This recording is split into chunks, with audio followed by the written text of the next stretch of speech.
खुफिया एजेंसी ये नाम ही गालिबन हमारी आज की 21वीं सदी में अपनी धाक बिठाने के लिए काफ़ी हैं। और क्यों ना हो, किसी भी रियासत के दफा का मजबूत तरीन हिस्सा ये इदारे ही होते हैं जो हर तरह से मुल्क की हिफाजत को यकीनी बनाने में अहम किरदार अदा करते हैं।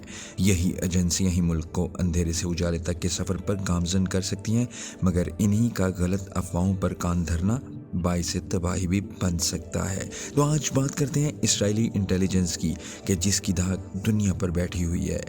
आज हम इस इंटेलिजेंस की बात करने जा रहे हैं। वो ऐसी खुफिया एजेंसी है जिसने सिंगल हैंडेडली ईरानी न्यूक्लियर प्रोग्राम को ख़त्म कर दिया। जी हाँ, आज की कहानी खित्ते ज़मीन पर मौजूद एक छोटे से मुल्क इसराइल की है। इनकी एक खुफिया एजेंसी जिसका नाम मोसाद है। हो सकता है आप ये नाम पहली दफ़ा सुन रहे हो, क्योंकि ज़्यादा लोग इसके बारे में जानते ही नहीं। ये ऐसी खूनख्वार एजेंसी है जिसका तरीकाकार काफ़ी ख़तरनाक है। जुनूनियत का ये आलम समझा जाता है कि एक दफ़ा अगर कोई इस मोसाद नामी इंटेलिजेंस एजेंसी के हाथ चढ़ गया तो उसका सफ़ा हस्ती से नाम मिटाना ये अपना फ़र्ज समझते हैं। इस एजेंसी की जड़ें काफ़ी फैली हुई हैं और दुनिया के हर कोने में इनके हेल्पर्स मौजूद हैं।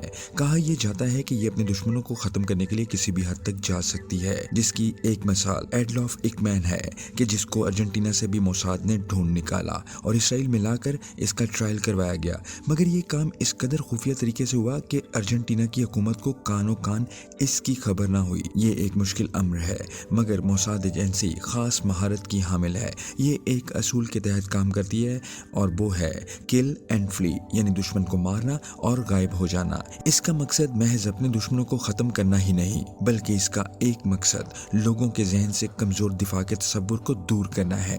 इसीलिए मोसाद को दुनिया भर में एक किलिंग मशीन के नाम से जाना जाता है। बैनुल-अक़वामी पैनोरामा में इसराइल की पोजीशन हमेशा से मसाइल का शिकार रही है।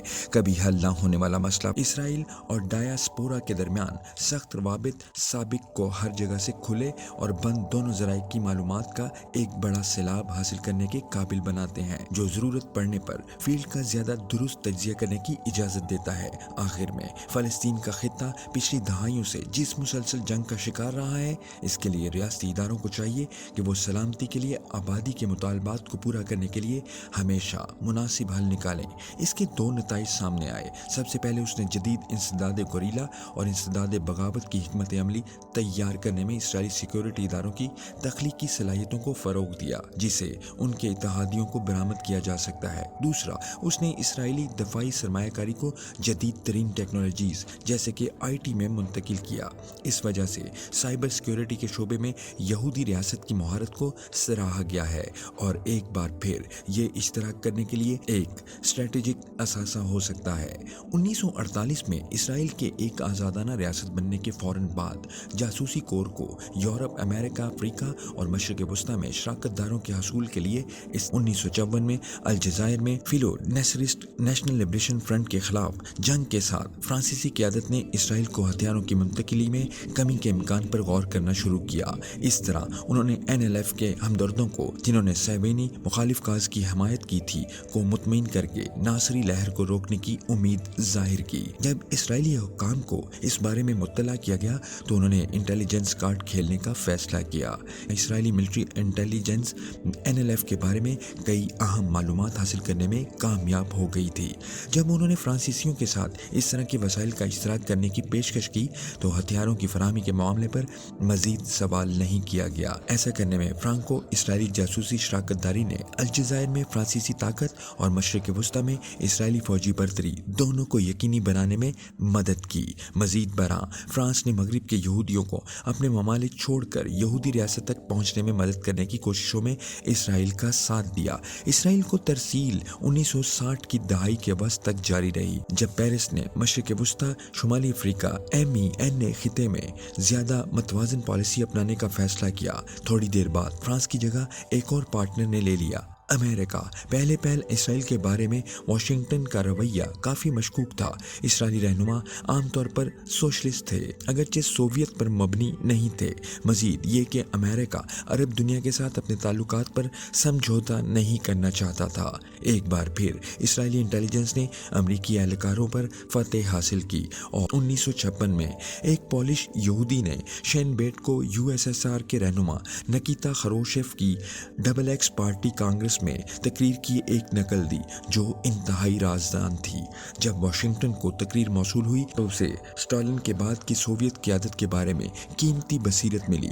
10 سال بعد موساد، اسرائیل کی غیر ملکی انٹیلیجنس ایجنسی، منیر رتفا ایک عراقی فوجی پائلٹ کو قائل کرنے میں کامیاب ہو گئی کہ وہ USSR کے تیار کردہ MiG-21 طیارے پر اسرائیل کے حق میں نقب لگائیں۔ جیسا کہ MiG-21 ٹیکنالوجی حاصل کرنا اسرائیل اور امریکہ دونوں کے لیے اولین ترجیح تھی۔ اس طرح کے اقدام نے دو طرفہ اسرائیل امریکی تعلقات میں ایک نئے سنگ میل کی نشاندہی کی۔ ایک بار پھر اس کی ذہانت کی صلاحیتوں نے فرق کیا۔ در حقیقت نام نہاد پیری فیرل تعاون کا عمومی نمونہ یہ تھا کہ اسرائیل اپنے اتحادیوں کو ہتھیار اور انٹیلیجنس فراہم کرے گا جس سے وہ اپنے اندرونی خطرات کا مقابلہ کر سکیں گے۔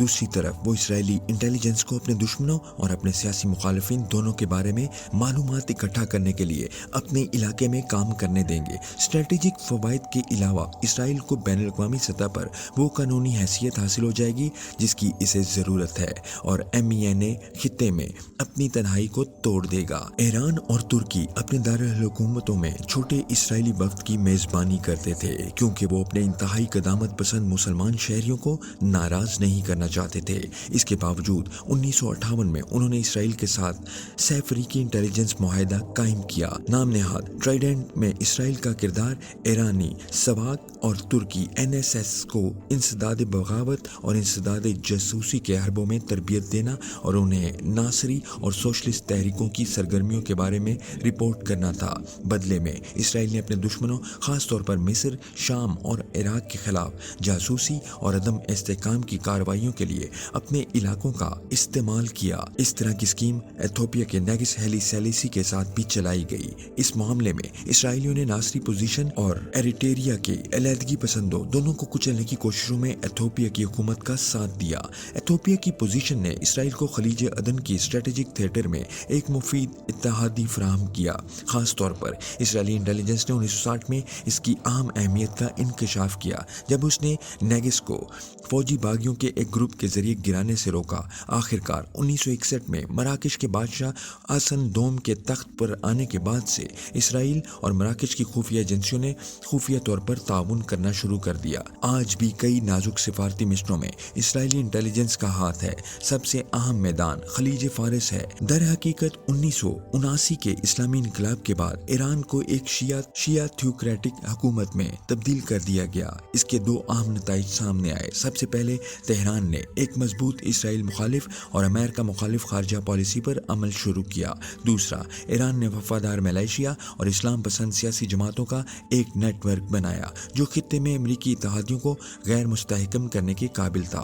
2010 کی دہائی میں شروع ہونے والے خطے سے امریکہ کی بتدریج علیحدگی کے ساتھ ساتھ اس نے عرب بادشاہوں میں تشویش کو جنم دیا۔ موساد کے سابق سربراہ یوسی کوہن نے عمان، سعودی عرب، متحدہ عرب امارات، سوڈان، مراکش اور بحرین کے کئی سرکاری اور غیر سرکاری دورے کیے۔ نیا اسرائیل عرب تعاون بلا شبہ دونوں اداکاروں کے لیے جیت کی حکمت عملی ہے۔ اس تناظر میں اسرائیل کی سفارتی تنہائی آسانی سے ختم ہو جائے گی اور ایران پر فوجی دباؤ بڑھے گا۔ دوسری طرف خلیجی بادشاہتیں جدید جنگی نظام اور تکنیک حاصل کریں گی جو انہیں ایرانی خطرے اور اندرونی مخالفت دونوں کا مقابلہ کرنے کے قابل بنائیں گی۔ یہی وہ بنیادی وجوہات ہیں کہ جس کی وجہ سے کاؤنٹر انٹیلیجنس جیسے اہم سنگ میل کو حاصل کیا۔ اس کی ایک مثال قاسم سلیمانی پر حملہ ہے۔ اس لیے اب دنیا کے بیشتر ممالک کے ساتھ اپنے تعلقات کو بڑھانے کے ساتھ ساتھ اب بھی اپنے دفاع پر سمجھوتہ نہ کرنے والی ایک ریاست اسرائیل ہے جو کہ نقطۂ آغاز سے ہی ہے تو ایک ناجائز ریاست، مگر وقت کے ساتھ ساتھ